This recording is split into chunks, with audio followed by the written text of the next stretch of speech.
خان صاحب ہی ضروری ہیں. عمران خان کے بغیر نہ تو انٹرنیشنل لیول پہ ان لوگوں پہ ٹرسٹ کیا جا سکتا ہے اور نہ ہی نیشنل لیول کے اوپر لوگ ان پہ ٹرسٹ کرتے ہیں اور نہ ہی ان سے ان لوگوں نے توقعات رکھی ہوئی ہیں. لیکن وہی رجیم چینج، وہی فوراً ایک پلاننگ آئی جس کے تحت ہم کو ہٹایا گیا، اور آج جب یہ آئے ہیں تو دیکھ لیں آج ملک کا کیا حالت ہے. ارجن نیوز ٹی وی کے ساتھ میں ہوں آپ کا میزبان عبید الرحمن سلیمانی، اور آج میرے ساتھ موجود ہیں رہنما تحریک انصاف MNA عظمیٰ ریاض جدون صاحبہ. ایبٹ آباد میں کافی سارے مسائل دیکھنے کو مل رہے ہیں، خصوصی طور پر ایک تو آٹے کی بڑی قلت دیکھی جا رہی ہے، سرکاری آٹا کسی کو نہیں مل رہا. غریب عوام جو ہے وہ 3200 سے لے کر 3500 تک آٹا خریدنے پر مجبور ہے. اسی طرح مرغی کی قیمت کو دیکھیں، وہ آسمانوں سے باتیں کر رہی ہے. روٹی کی قیمت 25 روپے تک پہنچ گئی ہے. اس کا ذمہ دار کس کو سمجھتے ہیں؟ آئیے جانتے ہیں عظمیٰ ریاض جدون صاحبہ سے. دیکھیں جی، جو آپ بات کر رہے ہیں اس وقت مہنگائی کی، دیکھیں PDM جب آئی تھی اور جو یہ PTI کو کہا کرتی تھی کہ یہ نالائق اور نااہل ہیں، تو ان کا جو ایک فوکس تھا وہ یہ تھا کہ PTI کی دور حکومت میں مہنگائی بہت ہو گئی. قرضے انہوں نے لیے ہوئے تھے IMF سے، شرائط جو کڑی شرائط تھی اس پہ ان لوگوں نے قرضے حاصل کیے جس کا خمیازہ ہمیں بھگتنا پڑا. پھر اسحاق ڈار کا یہ ایک بیان تھا کہ اگلی حکومت کسی کے لیے بھی آسان نہیں ہوگی، کیونکہ اس وقت ہم معیشت کی میدان میں ہم نے بارودی سرنگیں بچھا دی ہیں.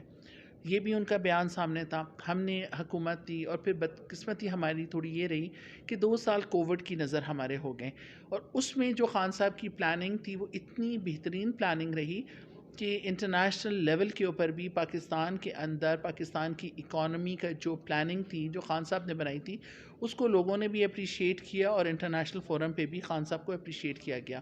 اور اس وقت آپ دیکھ لیجئے کہ انڈیا کے کیا حالات تھے، باقی تمام جگہوں کے کیا حالات تھے، لیکن پاکستان نے اس ٹائم پہ بھی سروائیو کر لیا.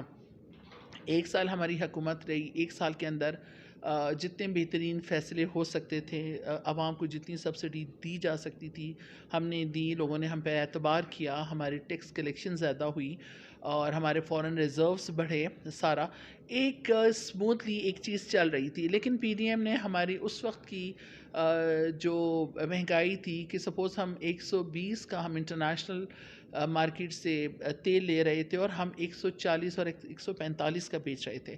اس پہ انہوں نے، آپ کو شاید یاد ہو کہ مریم اورنگزیب صاحبہ کا بیان تھا کہ 13 روپے آپ نے پیٹرولیم میں آپ نے ان کی قیمت میں اضافہ کر دیا. تو ان کا بیان یہ تھا کہ جی آپ کو شرم نہیں آئی، آپ کی روح نہیں کانپی.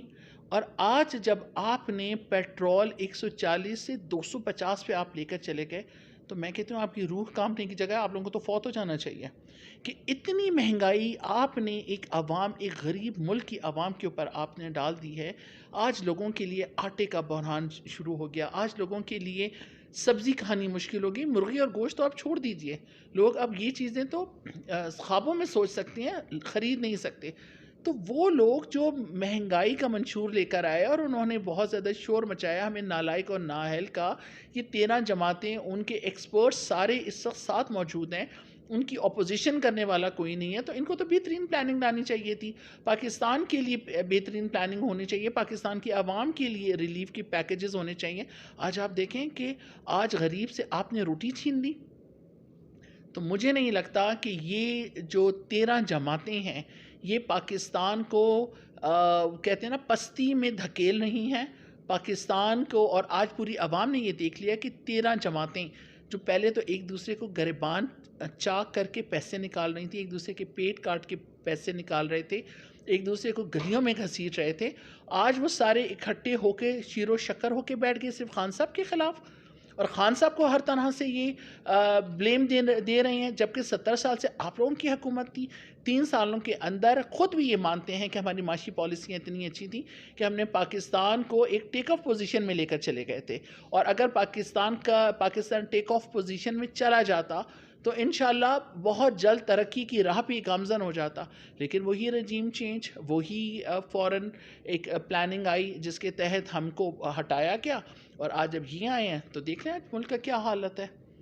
اچھا میم، ابھی IMF کی طرف سے قرضوں کے حوالے سے جو بات چیت چل رہی تھی وہ کہہ رہے ہیں کہ اس کے لیے عمران خان کا بھی سائن ہونا ضروری ہے، تو کیا کہیں گے اس حوالے سے؟ دیکھیں جی، آج ساری دنیا کو اس بات کا احساس بھی ہے اور وہ اس چیز کو مانتی بھی ہیں کہ اس وقت پاکستان کے اندر اگر کوئی سچا اور کھرا لیڈر ہے تو وہ عمران خان صاحب ہیں، اور لوگوں کو یہ بھی پتہ ہے، انٹرنیشنل لیول پہ بھی اس چیز کو مانا جاتا ہے کہ خان کی پاپولیرٹی پاکستان کے اندر بہت زیادہ ہے، اور کل پاکستان میں انشاءاللہ تعالی خان صاحب 3/4 میجورٹی سے انشاءاللہ تعالی آئیں گے، اور جب وہ یہاں پر آئے تو ظاہر ہے وہ دیکھ رہے ہیں کہ اگر ان پالیسیز کو خان صاحب نے ریجیکٹ کیا، جو کہ وہ ریجیکٹ کریں گے، کہ ہر اس پالیسی کو ریجیکٹ کرتے ہیں جو پاکستان کے خلاف ہو اور پاکستان کی عوام کے خلاف ہو، تو آج آپ دیکھ لیجئے کہ وہ لوگ بھی ان جھوٹے لوگوں پہ ٹرسٹ نہیں کر رہے، اور وہ خان صاحب کی انشورٹی مانگتے ہیں اور یہ کہتے ہیں کہ جی ہم نالائق اور ہم نااہل تھے۔ تو آج آپ دیکھ لیں کہ جی پاکستان کی پاکستان کے لیے یہ بندہ ہی ضروری ہے، عمران خان صاحب ہی ضروری ہیں۔ عمران خان کے بغیر نہ تو انٹرنیشنل لیول پہ ان لوگوں پہ ٹرسٹ کیا جا سکتا ہے، اور نہ ہی نیشنل لیول کے اوپر لوگ ان پہ ٹرسٹ کرتے ہیں، اور نہ ہی ان سے ان لوگوں نے توقعات رکھی ہوئی ہیں۔ اچھا، 9 فروری بڑے قریب ہے اور مریم نواز بھی ایبٹ آباد کا دورہ کرنے کو ہے، اور کیا اس کے ساتھ غریبوں میں کچھ ریلیف ملے گا یا غریب اسی طرح کا نعرہ بازی کر کے واپس چلے جائیں گے؟ دیکھیں جی، اس وقت غریبوں کو بھی سوچنا چاہیے کہ کون سی لیڈرز ان کی زندگیوں میں آسانیاں لے کر آ رہے ہیں۔ مریم نواز صاحبہ جب پاکستان آ رہی تھیں تو ان کے جو معاشی ایکسپرٹ جو اسحاق ڈار صاحب ہیں، انہوں نے 30 روپے پیٹرول کی قیمت بڑھا کے لوگوں کے اوپر ایک مہنگائی کا بم بلاسٹ کیا ہے۔ تو مریم نواز صاحبہ آتے ہوئے اگر اتنی مہنگائی لے کر آئی ہیں تو ایبٹ آباد میں آنے کا ان کا کوئی فائدہ نہیں ہے، جب تک وہ ایبٹ آباد کی عوام کو، پاکستان کی عوام کو وہ ریلیف نہیں دیں گی تو میرا نہیں خیال کہ ان کا یہاں پر آنا کوئی کارگر ثابت ہوگا۔ سب سے بڑی بات یہ ہے، مجھے تو یہ ڈر ہے کہ کل مریم نواز صاحبہ یہاں پر آئیں تو لوگ ان کا غلط طریقے سے کہیں استقبال ہی نہ کریں۔ الیکشن بھی قریب دکھائی دے رہے ہیں، اور آپ پی ٹی آئی کا کیا مستقبل دیکھتی ہیں کہ قومی اسمبلی میں کیا ہوگا کیا نہیں ہوگا؟ دیکھیں جی، اس وقت جتنا خان صاحب کی پاپولیرٹی کا گراف اوپر ہے، میں یہ سمجھتی ہوں کہ انشاءاللہ خان صاحب 3/4 میجورٹی سے آئیں گے، لیکن اس کے لیے ہم سب نے اویئر ہونا ہے، ہم سب نے اپنے ووٹ کی حفاظت کرنی ہے، اور جتنے ووٹ ڈلیں اتنے ووٹ ہی نکلنے چاہیے، اور جس شخص کو ووٹ ڈلیں اسی شخص کے ووٹ بھی نکلنے چاہیے۔ تو ان تمام چیزوں کے لیے ہم سب کو، ہم پوری عوام کو متحد ہونا پڑے گا، اور جس بندے کو یہ عوام الیکٹ کرے گی اسی بندے کو بھی پی ایم بننا چاہیے۔ تو میرے خیال میں انشاءاللہ امید ہے مجھے اپنی عوام سے بھی کہ وہ خان صاحب کو الیکٹ کر کے دوبارہ پی ایم بنائیں گے انشاءاللہ۔ ٹھیک ہے۔ میرے ساتھ موجود تھیں MNA عظمیٰ ریاض جدون، جو کہ PTI کے حوالے سے اظہار خیال کر رہی تھیں، اور موجودہ ملک کے اندر جو مہنگائی تھی اس کے حوالے سے بات چیت ہو رہی تھی۔ اگلے پروگرام تک ہمیں اجازت دیجیے گا۔ اللہ حافظ۔